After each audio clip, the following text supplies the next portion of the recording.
Olá, este é o Saiba Mais, um espaço para assuntos de interesse da comunidade. O programa de hoje conversa com Hernani Nascimento, meteorologista do CIMEPAR, especialista em tornados. Hernani, muito obrigado por ter vindo. Para a gente abrir essa nossa conversa, a meteorologia, a previsão do tempo, se não me engano, de uns anos para cá, ganhou mais credibilidade. Seria por quê? Porque os equipamentos usados hoje são muito diferentes dos usados antigamente, não?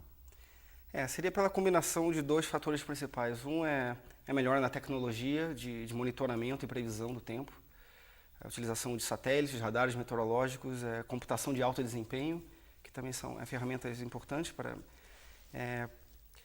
a previsão do tempo, e também o próprio conhecimento, né? À medida que mais pesquisas são realizadas na área de meteorologia e ciências atmosféricas, nós vamos sempre compreendendo um pouquinho mais o comportamento da atmosfera. Então, esses dois fatores conjugados acabam traduzindo numa melhora na qualidade da previsão do tempo. E mesmo assim é muito difícil você ter uma precisão, ser exato, né? Isso realmente vai acontecer. Exato. A atmosfera... O meteorologista nunca arrisca a dizer, você sempre tem um porém, né? Sempre tem uma... não é possível você emitir uma previsão do tempo com 100% de acerto ou 100% de garantia, porque a atmosfera é um sistema de comportamento caótico. Então, isso significa dizer que você não consegue dizer com 100% de certeza qual vai ser o estado futuro da atmosfera. O que é possível fazer é identificar qual é a situação mais provável de ocorrer. E aí essa vai ser a previsão a ser emitida. E haverá situações onde a atmosfera vai estar mais previsível, então você tem mais chance de acertar a situação mais provável. Então é isso que se procura quantificar, né? Em que regime se encontra a atmosfera? No regime pouco previsível ou muito, ou de maior previsibilidade? Agora, um amigo seu me contou que você é conhecido como caçador de tornados.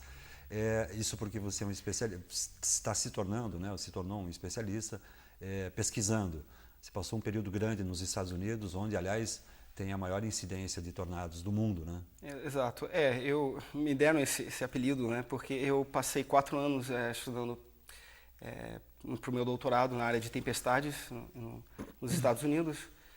E sempre como eu estudei na região central dos Estados Unidos, das planícies centrais dos Estados Unidos, ali é uma região muito favorável à ocorrência de tornados. Então, os estudantes de pós-graduação, eles sempre que têm oportunidade, um tempo sobra, e as condições são favoráveis, aí a gente vai atrás. Por que essa região, a incidência nos Estados Unidos é de 1000 tornados por ano? Em média, 1000 tornados por ano. E por que exatamente nos Estados Unidos? O que favorece a formação de tornados ali nessa região do Texas, né? Essa região que vai da região central americana do Texas até a fronteira com o Canadá, na região central da América do Norte. O que acontece ali é uma conjunção de alguns fatores, que é, primeiro, a presença das montanhas rochosas na parte oeste do continente, e isso permite a entrada de massas de ar frias e secas em altos níveis. E em baixos níveis da atmosfera nós temos a corrente do Golfo fornecendo calor e umidade. Então, onde essas duas massas de ar se encontram, acaba sendo uma região extremamente favorável para tempestades intensas, incluindo tempestades que são capazes de gerar tornados. Agora, a gente tem percebido que de uns anos para cá, a incidência de tornados no Brasil é grande. Isso já acontecia ou hoje se consegue fazer uma leitura melhor disso? Já se consegue prever e antigamente não se previa? Na verdade, aqui no Brasil ainda nós temos muito poucos estudos a respeito de tornados, na América do Sul como um todo. O que nós sabemos é que a região do setor subtropical da América do Sul, que pega norte da Argentina, Paraguai, Uruguai, sul do Brasil, é uma região onde ocasionalmente nós temos situações favoráveis à ocorrência de tempestades que adquirem rotação. E essas tempestades, algumas delas podem gerar tornados. Nós não podemos dizer que hoje nós registramos mais tornados que antigamente, porque nós ainda estamos realizando um estudo histórico de ocorrência desses eventos. A gente não consegue afirmar que hoje ocorre mais. O que acontece é que, com o aumento gradual da população e o maior acesso das pessoas a filmadoras e câmeras, você está aumentando a probabilidade de uma pessoa estar no lugar onde está ocorrendo um tornado e aí documentar. Então, a tendência é aumentar a documentação da ocorrência de tornados.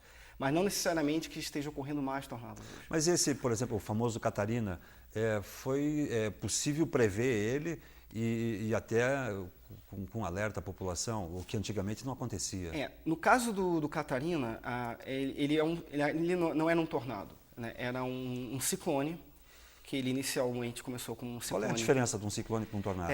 O ciclone, ele tem o ciclone extratropical, no caso, ele tem uma escala muito maior, de várias centenas de quilômetros. Ele é facilmente detectado por satélite e mais facilmente previsto por modelos de computador, digamos assim, que são os modelos utilizados, que são umas ferramentas para a previsão do tempo. No caso do tornado, ele é um fenômeno muito mais local, associado a tempestades locais. E os processos que geram um tornado, eles são muito complexos, e são vários que ocorrem ao mesmo tempo, e são difíceis de ser detectados com antecedência. Então, muito mais difícil você emitir um alerta com horas de antecedência para um tornado do que para um fenômeno como o Catarina. O Catarina ele já vinha sendo acompanhado com dias de antecedência o desenvolvimento dele. O tornado ele vai ocorrer em questão de minutos. Então, é muito mais difícil você monitorar a ocorrência dele.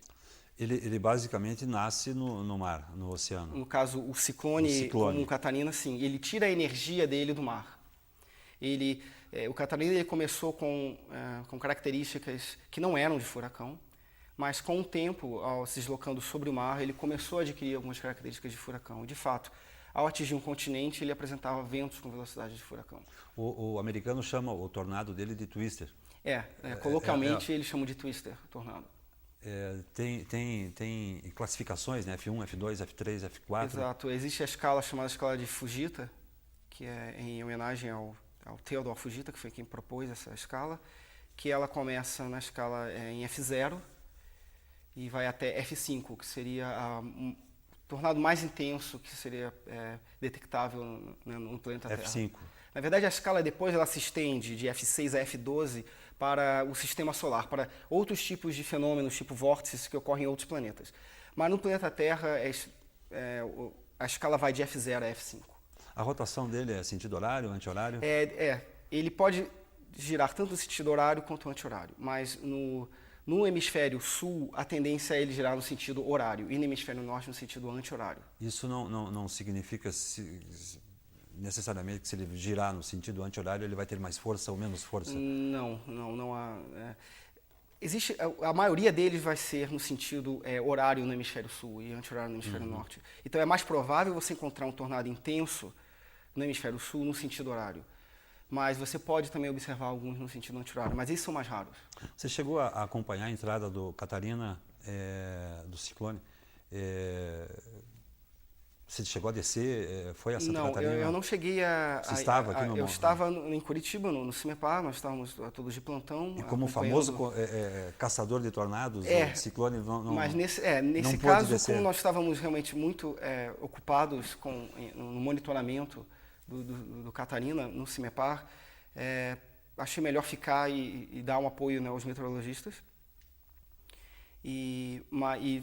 Não tive a oportunidade realmente de descer para o sul de Santa Catarina. Algumas pessoas chegaram a interceptar o Catarina. Quer dizer, a formação dele é necessariamente por uma combinação de coisas, de ar quente com entrada de ar frio e tal, mas isso não determina se ele vai ter uma força X ou não. Não é assim, não. No caso de furacões, o que se costuma fazer, isso na América do Norte, os americanos, eles, à medida que tem um furacão já desenvolvido sobre o oceano, eles enviam aviões que cruzam o furacão e começam a fazer medidas.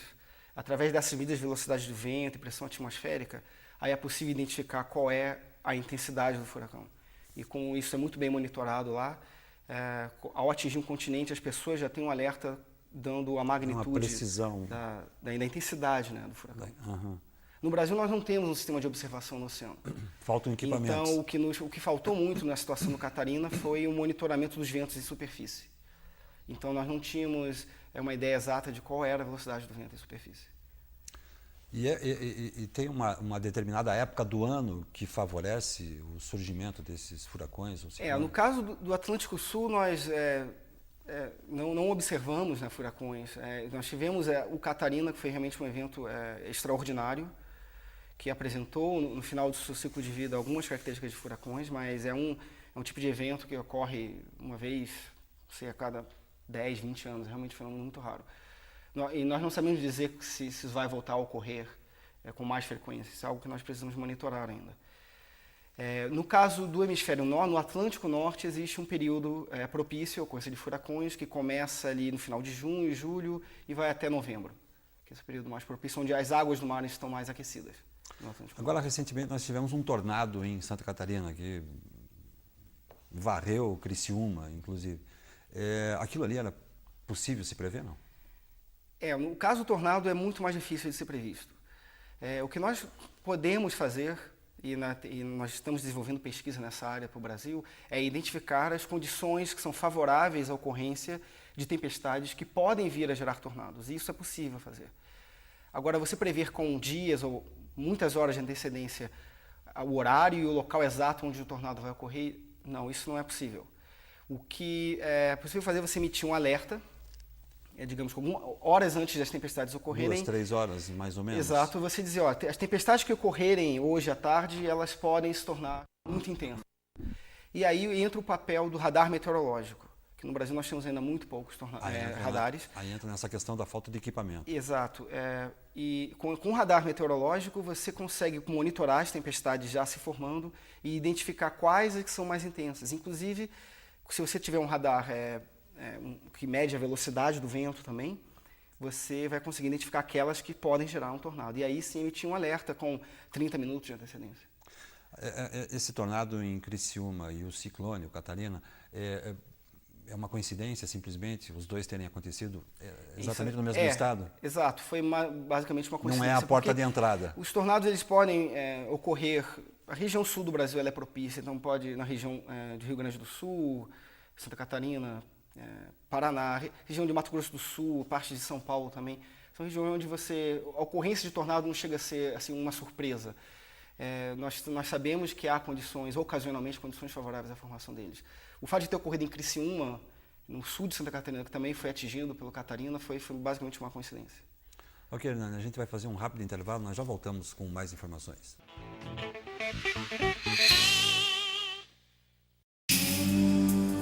Em 1893, o cientista brasileiro Padre Landel é o pioneiro mundial na transmissão de voz por ondas de rádio.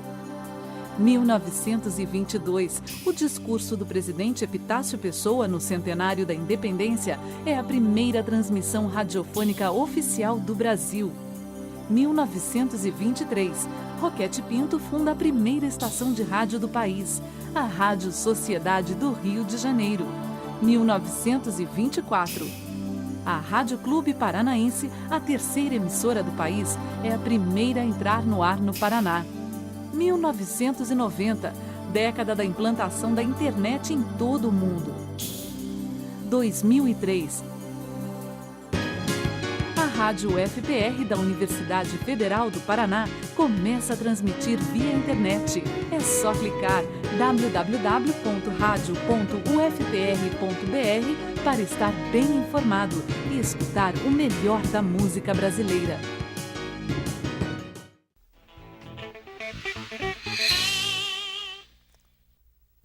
Você está assistindo Saiba Mais, que hoje entrevista o meteorologista Hernani Nascimento, especialista em tornados.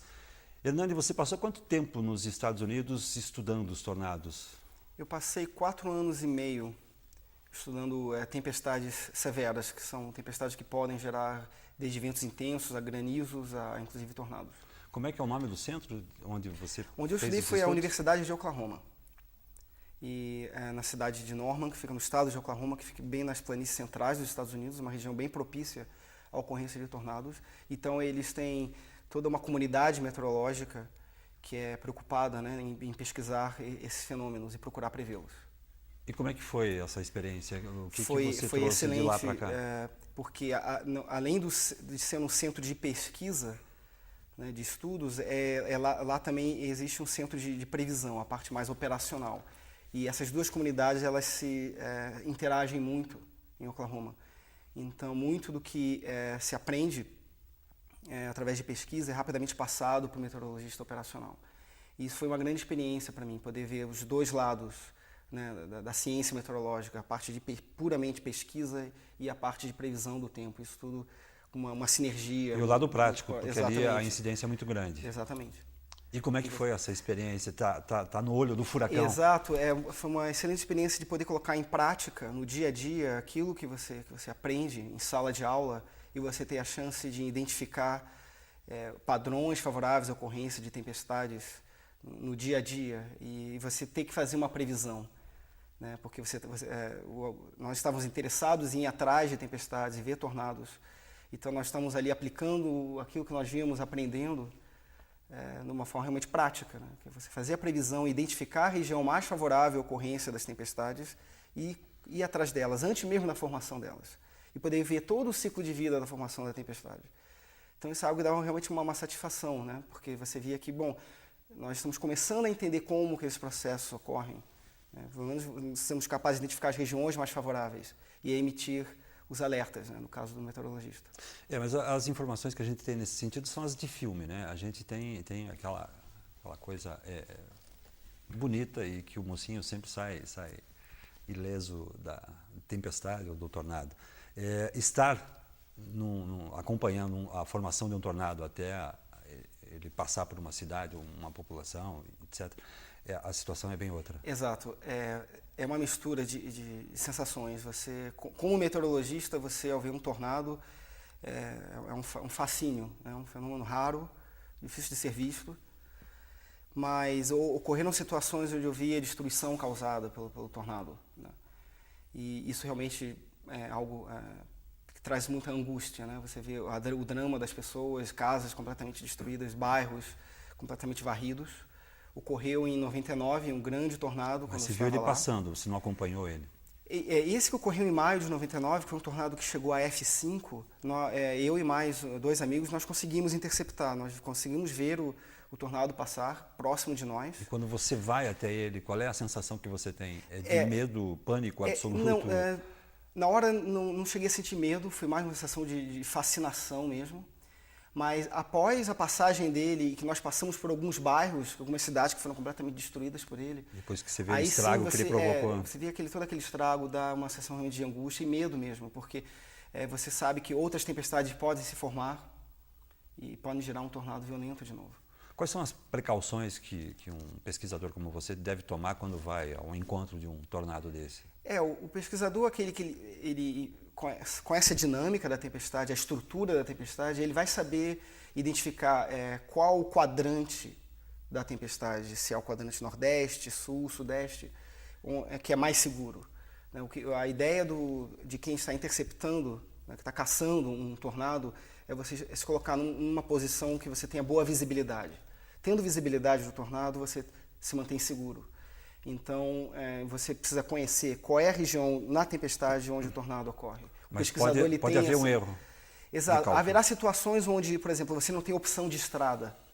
Você não tem muitas estradas. Então, você está numa estrada que você sabe que vai te levar para uma região de muita chuva, você vai perder visibilidade e o tornado pode aparecer a qualquer momento.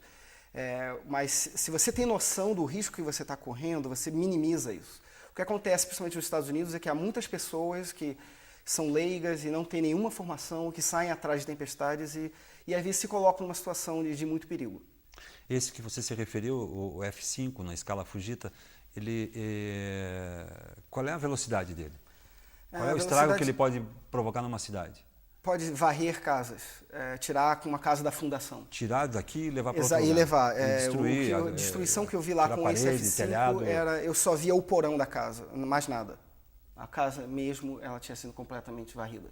Com ventos chegando a 500 km por hora. Isso é algo que é inclusive difícil de você imaginar, né, o que é um vento chegando a essa velocidade. Mas no caso desse tornado, esse F5 em 99, a velocidade chegando a 500 km por hora. Quando ele passa por você, antes de fazer a destruição, qual é o som que ele tem? É um som como se fosse um assovio, né, do vento. Um vento bem forte passando pelas árvores, você ouve como se fosse um assovio. Algumas pessoas descrevem como se fosse o barulho de um trem. Eu não cheguei a ouvir, no caso desse tornado, um barulho de trem. Isso porque no momento em que eu visualizei o tornado, ele estava no campo. Então ele estava sobre gramas e árvores. Então eu vi mais um barulho de um assovio bem intenso, do vento se aproximando do tornado e formando aquele giro. Ele tem essa forma espiral em Exato, todas as situações. como se fosse um funil, exato. Esse espiral que você trouxe aí, dá para exemplificar bem como é que ele se forma? Eu trouxe esse espiral para mostrar como que... Tem uma ideia, né, básica de como que uma tempestade ela adquire rotação. Né? Porque só essas tempestades que têm rotação são capazes de gerar o tornado. O que acontece é que na atmosfera, ocasionalmente, nós temos o que nós chamamos de cisalhamento vertical do vento, que é uma variação intensa do vento com a altura. Então o vento está fraco em superfície e rapidamente com a altura ele ganha muita força. Com isso você começa a formar cilindros de ar, né, que estão, a princípio, eles estão na horizontal. O que acontece é que à medida que tempestades começam a se formar nesse ambiente, uma tempestade nada mais é do que uma corrente ascendente, uma corrente vertical para cima. Então, à medida que há uma interação dessa corrente ascendente na vertical com esse cilindro na horizontal, o que acontece é que esse obstáculo, que é a tempestade, uma corrente vertical, ela vai inclinar dessa forma o cilindro de ar. Uhum. Então, o cilindro que originalmente ele era horizontal, ele se torna vertical. Uhum. E aí as tempestades então começam a ganhar um giro na vertical. E aí vai ganhando força. E aí elas se tornam mais intensas, mais forças. E essa circulação vertical ela começa a se tornar cada vez mais concentrada até formar um tornado. Então, o que é possível fazer, o meteorologista, é identificar as situações que são favoráveis à formação desse cilindro de ar e as tempestades que formam esse giro. Então, é esse tipo de processo que é possível você monitorar e, inclusive, prever com várias horas de antecedência. São os ambientes favoráveis à formação de tempestades tornádicas.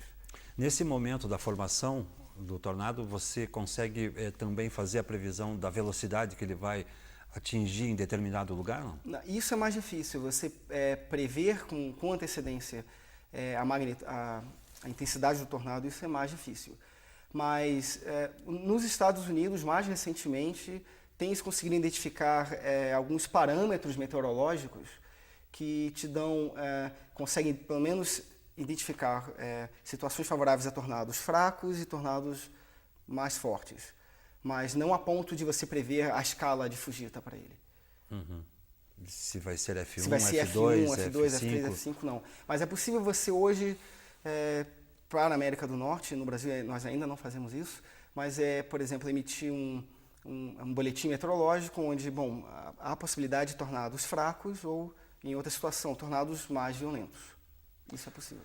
No Brasil agora, nesse momento, nesse período do ano, o verão com chuvas torrenciais e chuvas fortes, enfim, o favorecimento a tornados é muito maior.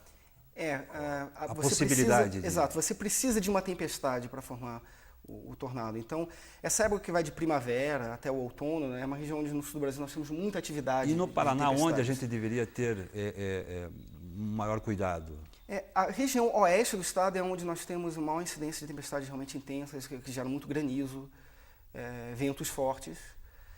E ou você pode ter também a formação de tornados, porque há muitas tempestades que se formam na região do Paraguai e se deslocam para o Paraná. Então a região do Paraná onde vai ser atingido primeiro por esse tipo de tempestade vai ser o oeste. Mas isso não descarta a possibilidade de tempestades intensas também na região de Curitiba. A região,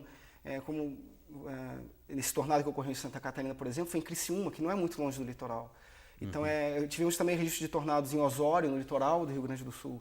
Então, na verdade, toda a região sul do Brasil ano retrasado em Cascavel. Uma chuva forte de Tivemos ocorrência de ventos muito fortes em toda a região oeste do Paraná em outubro do ano passado. Na verdade, em outubro de 2003, nós tivemos também um evento muito intenso. Então, na verdade, todos temos registro de eventos bastante intensos no Paraná. Principalmente do período que vai da primavera, verão e até o outono. Existe alguma explicação para que Curitiba justifique esse apelido que tem de a cidade imprevisível? Você sai com guarda-roupa nas costas, essas histórias todas sobre a cidade? Bom, Curitiba fica numa região de planalto, né? Então ela tem um tipo de circulação atmosférica local que permite uma variação muito grande ao longo do dia. Então você pode começar o dia nublado e frio, devido à presença de nevoeiro, esse nevoeiro sendo favorecido por se tratar de uma região alta. Mas à medida que o dia avança, aí você dissipa o nevoeiro, aí fica o tempo bom e aquece rapidamente à tarde. Então você pode ter no mesmo dia, você começar um dia com um casaco e à tarde tendo que usar uma camisa mais leve. Voltando aos Estados Unidos, como é que vivem essas populações, essas cidades inteiras com essa possibilidade, onde há a possibilidade, a incidência maior da formação de tornados? Qual é a preocupação maior dessas populações? Essas pessoas, ao longo de toda a experiência, né, de décadas ocorrendo esses fenômenos, elas adquiriram uma cultura de manter-se sempre informada a respeito de boletins do tempo. E a população lá, ela já sabe mais ou menos a época do ano, onde é mais favorável a ocorrência de tornados. Alguma precaução que eles tomam dentro de casa, por exemplo? O que acontece, as pessoas, elas sempre mantêm algum rádio ou TV ligada para ver alertas. Está sempre e elas sabem informado. identificar, por exemplo, mesmo as casas onde que não possuem um abrigo para se proteger. Algumas casas, ou a maioria tem? Na verdade, a maioria abrigo? das casas não tem abrigo.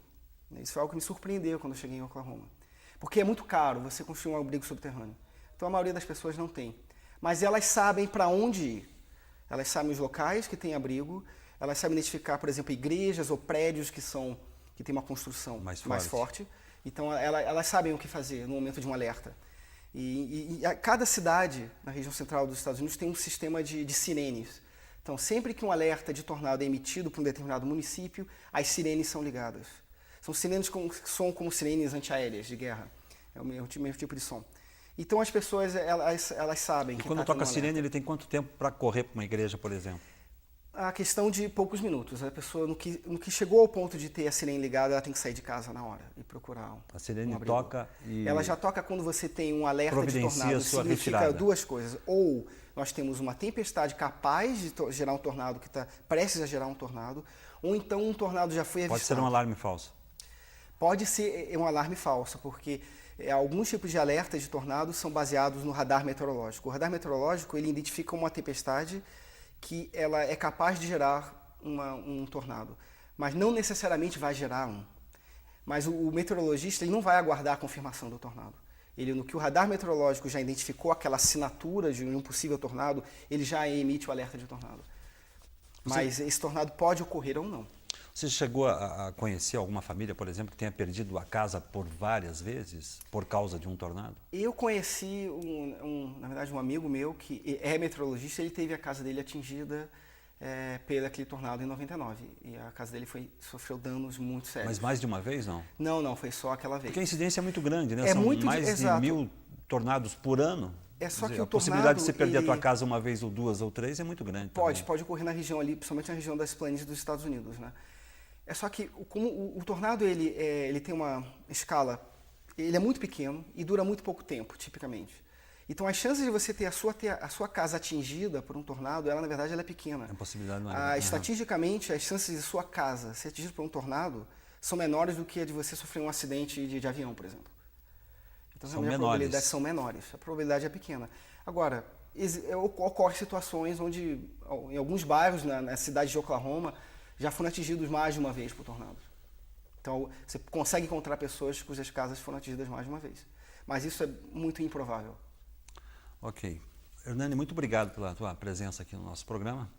Eu que agradeço o convite. Sorte nas suas pesquisas. Muito obrigado. Tá ok?